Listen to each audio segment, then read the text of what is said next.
Um bom dia a todos. Que Jesus ilumine cada coração aqui presente hoje. No capítulo do Bem-aventurados os aflitos, do qual estivemos vendo até a semana passada, aprendemos sobre a resignação, os desequilíbrios, a loucura, as perdas de entes queridos, a melancolia, Foi um capítulo que nos apresentou os tipos de aflições pelas quais podemos passar neste planeta Terra. E, frequentemente, essas aflições assolam a nossa existência, nos perturbam, nos desequilibram de fato. Também aprendemos naquele capítulo que as aflições têm uma causa justa, pois elas derivam da justiça divina e que ninguém padece sem justa razão, porque Deus não permite isso. Pois bem, todas essas orientações e mensagens que o Evangelho nos trouxe nessas 4 semanas foram para que pudéssemos abrir a nossa mente e a nossa visão para as dificuldades que poderemos enfrentar nessa existência. Ou, se porventura já não estivermos enfrentando, Por isso, o capítulo de hoje vem nos trazer orientações do Espírito da Verdade, que é Jesus, nos orientando a respeito. Então, tratamos hoje do capítulo 6, o Cristo Consolador, que traz, logo de início, Jesus no Monte das Oliveiras, falando a todos que estavam ali ouvindo, principalmente a seus discípulos. Ele diz assim: vinde a mim todos os que andais em sofrimento e vos achais carregados, eu vos aliviarei. Tomai sobre vós o meu jugo e aprendei de mim, que sou manso e humilde de coração, e achareis descanso para as vossas almas, porque o meu jugo é leve, é suave, e o meu fardo é leve. E essa citação está lá em Mateus, Aqueles que quiserem ler completo. Evangelho de Mateus, capítulo 11, de 28 a 30. Então, Jesus se compadece dos sofrimentos dos seus irmãos mais novos. E ele convida a todos que sentem o peso das aflições, dos sofrimentos, para virem até ele. Mas o que podemos entender por jugo? Jugo significa obediência, domínio, sujeição, submissão. E naquela época de Jesus, jugo também significava aquela madeira que une 2 animais no arado, Nós aqui conhecemos por janga, sabem?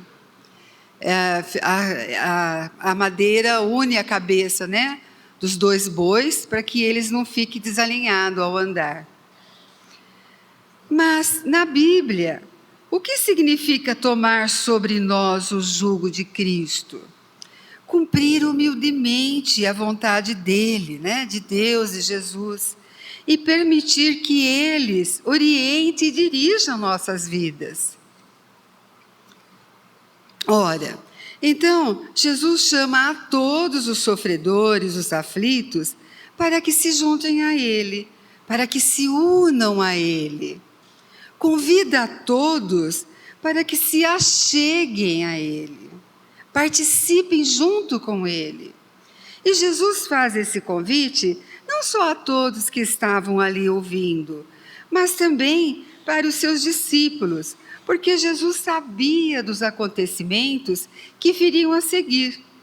E ele precisaria que seus discípulos continuassem seu trabalho.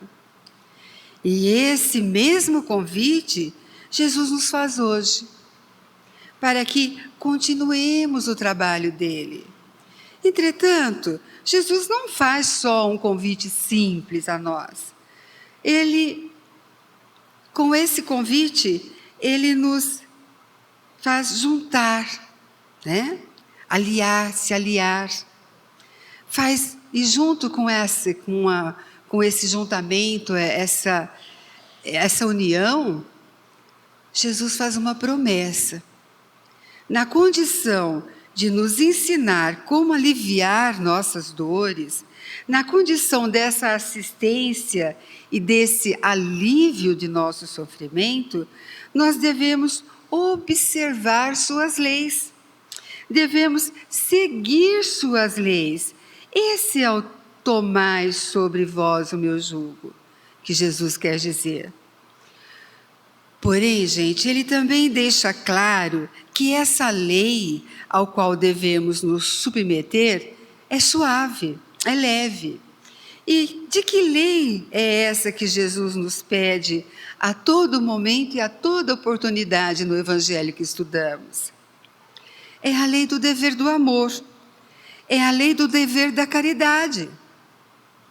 É claro que estamos longe de podermos fazer como Jesus fazia, né?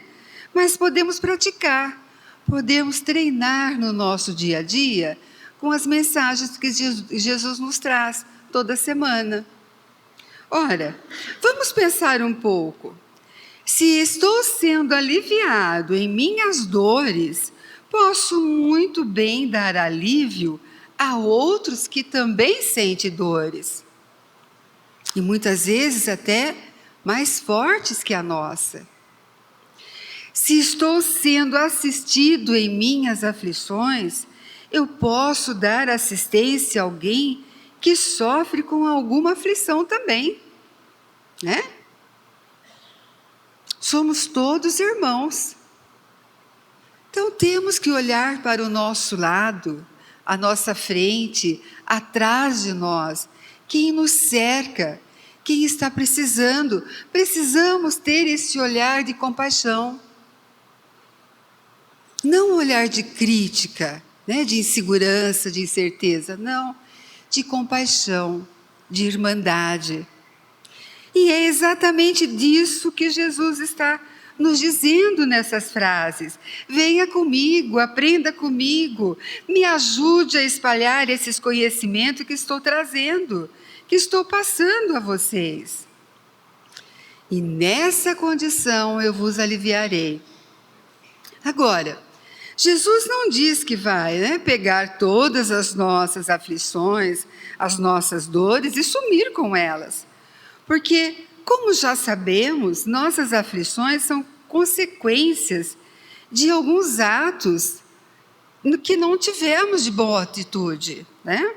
Alguns atos do passado, desta ou de outra vida. Então, em algum momento, deixamos de ser dignos, honestos, deixamos de ter um coração ameno, né?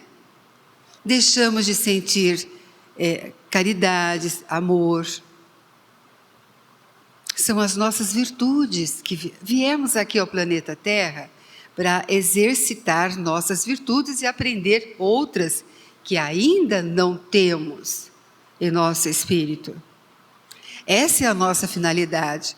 E só conseguimos isso através da nossa convivência em sociedade, né?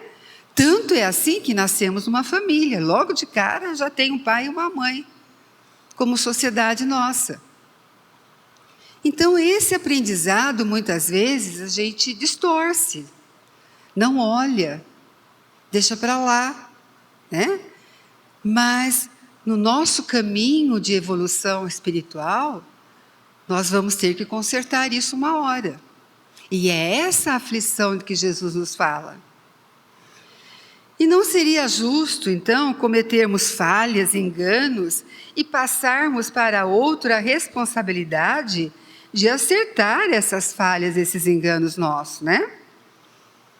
Na escola, a gente pode colar do outro, né? Pedir para o colega da classe fazer o nosso exercício. Mas nessa escola de Deus, não.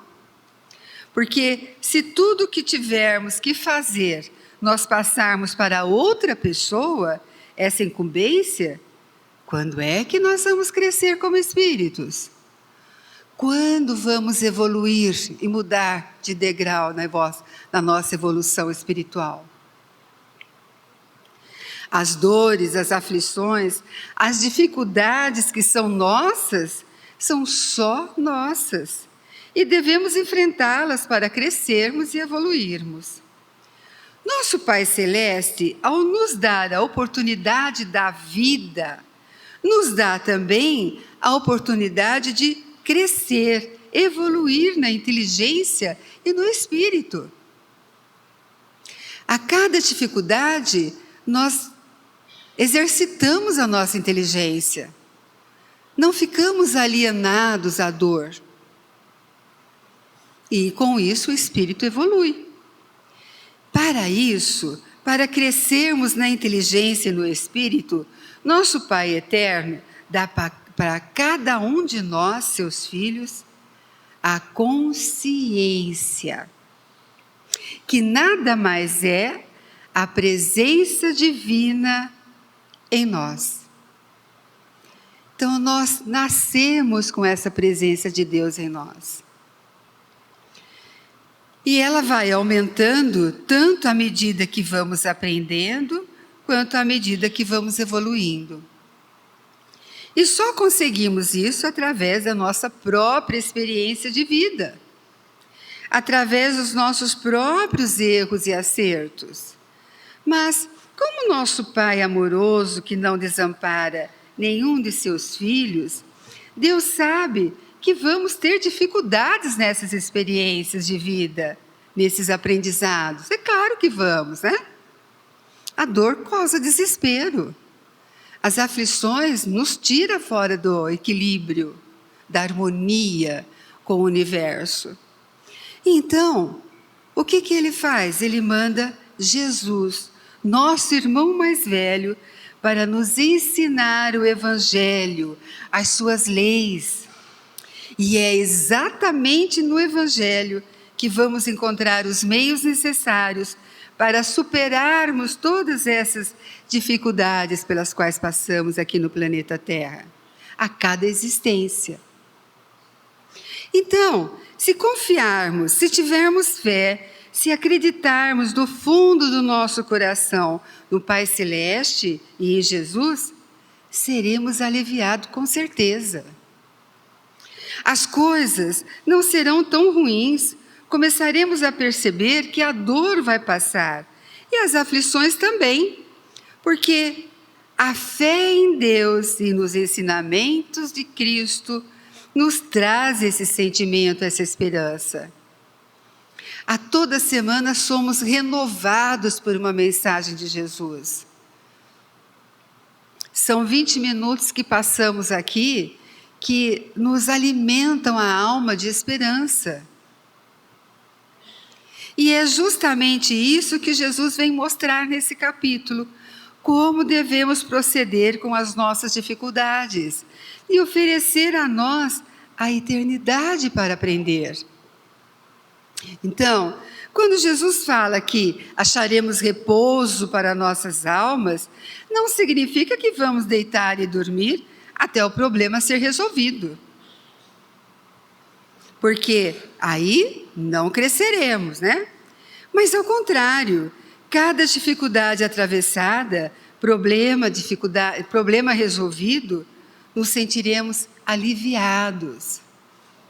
Gente, é como nos sentimos quando vamos ao médico, né? Estamos lá com algum problema sério de saúde e o médico nos receita um remédio. Compramos o remédio, tomamos de acordo com o que o médico manda e a dor passa, né? Aquele problema de saúde é eliminado.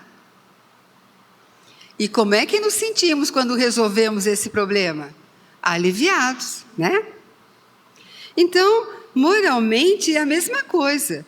Quando conseguimos refazer um engano ou falha do passado, e agora, né, nessa vez, acertando, quando, através do nosso esforço, conseguimos dar fim a uma aflição, nós crescemos, amadurecemos, e aí conseguimos reformar intimamente. É a tal reforma íntima, né? E é nesse momento que reside o repouso da nossa alma, no alívio de estarmos agora fazendo certo. Jesus, nesse seu último dia no Monte das Oliveiras, também nos fez uma segunda promessa. Quem nos conta sobre ela é João, né? Lá no Evangelho de João, capítulo 14, versículos de 15 a 17.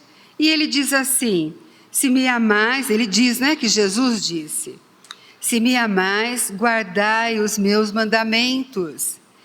E eu rogarei ao Pai, e ele vos dará outro Consolador, para que fique eternamente convosco. O Espírito da verdade, a quem o mundo não pôde receber, porque não o vê nem o conhece, mas vós o conhecereis, porque ele ficará convosco e estará em vós.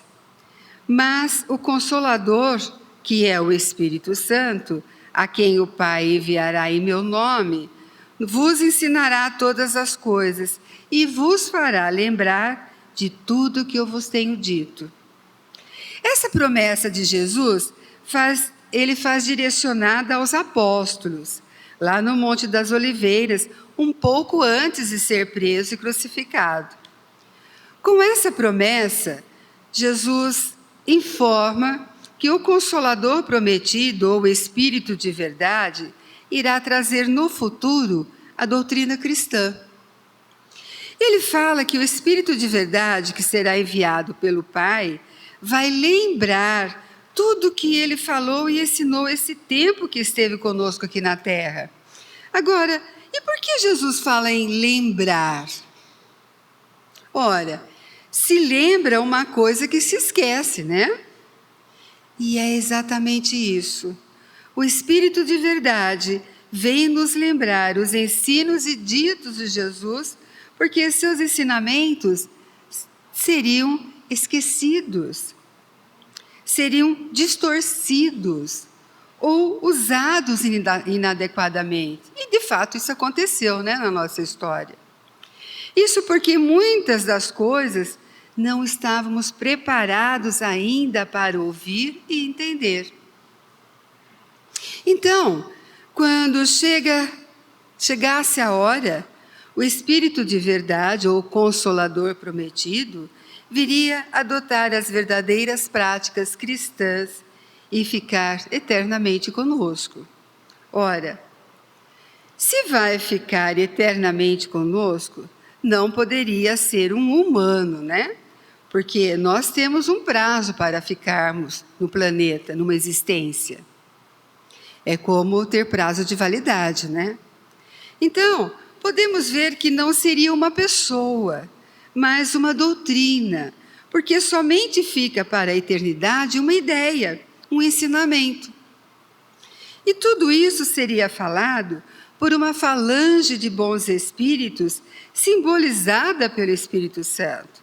Essa falange seria responsável por esses ensinamentos. E vamos encontrar esses ensinamentos na doutrina espírita, porque o Espiritismo é o Consolador prometido.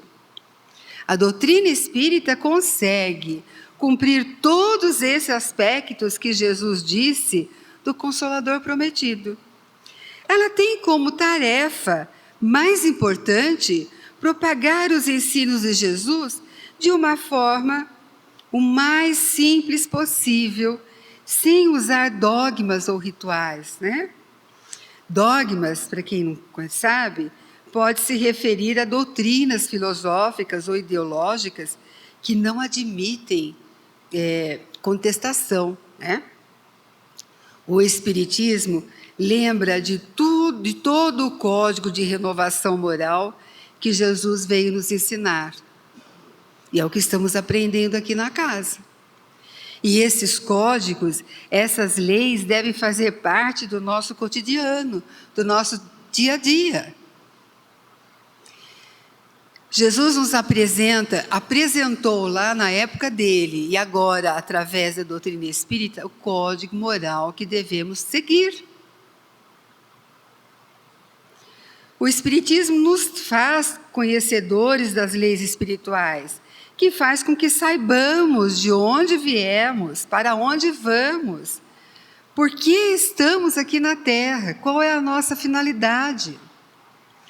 nos faz conhecedores também dos verdadeiros princípios da lei de Deus e dá consolação pela fé e pela esperança. Com o Cristo Consolador, como Cristo, Consolador, Jesus nos convida a conhecermos ou pelo menos termos noção do nosso passado para mudarmos o nosso presente, mas com foco no nosso futuro, como espíritos do bem, de luz. Essa é a nossa jornada, Nos tornarmos espíritos de luz. Jesus promete nos ajudar, mas precisamos nos empenhar nas mudanças em nossa reforma íntima.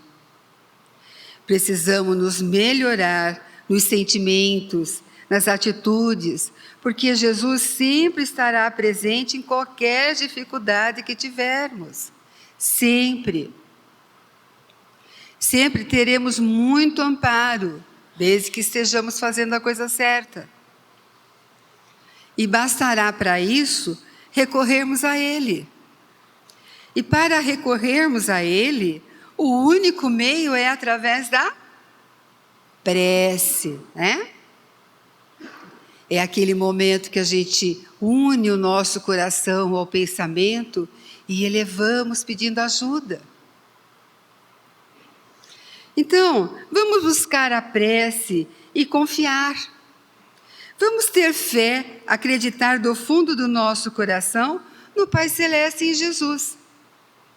Ao fazermos isso, as coisas não ficarão mais ruins.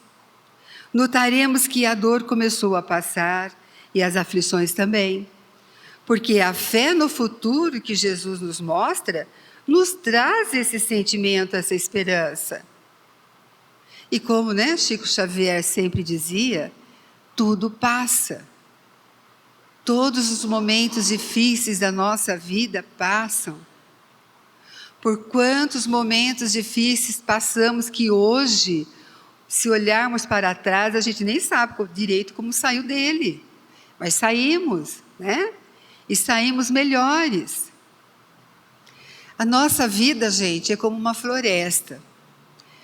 A primeira entrada que damos no começo da floresta, a gente sai de lá tudo arranhado, tudo danado. Porque sem conhecimento de como está, onde estão os espinhos, onde está o perigo, onde devemos parar, como devemos seguir, nos assola, nos aflige, nos machuca. Aí, é dado um tempo, a gente sai daquela floresta, dá um tempo, se trata, se recupera daquele tranco, daqueles machucados, e de repente nos apresenta na nossa frente outra floresta. Mas o que acontece nessa segunda floresta? Sofremos menos machucados. Por quê? Porque a gente já teve uma experiência passada. Estaremos mais sabedores de como enfrentar aquela nova floresta. É isso que a reencarnação nos traz. É esse aprendizado, Trazemos coisas de outras vidas já enraizadas em nós. Não só boas, mas as más também. E as más que devemos combater, sempre. Então, que o Cristo Consolador traga hoje alívio, esperança e paz a todos nós, E vamos seguir a nossa caminhada, todos juntos, unidos. Um ajudando o outro, um consolando o outro, um olhando com esse olhar de compaixão, de sinceridade, Às vezes o que está perto da gente só quer falar. Ele não quer que ajude mais em nada, ele só precisa de alguém que escute ele falar. E nesse acolhimento, nessa conversa, ele mesmo acaba achando o seu caminho. Então que possamos ser, a luz do outro, porque assim é que nós nos iluminamos, tá bom? Um bom domingo a todos e uma boa semana.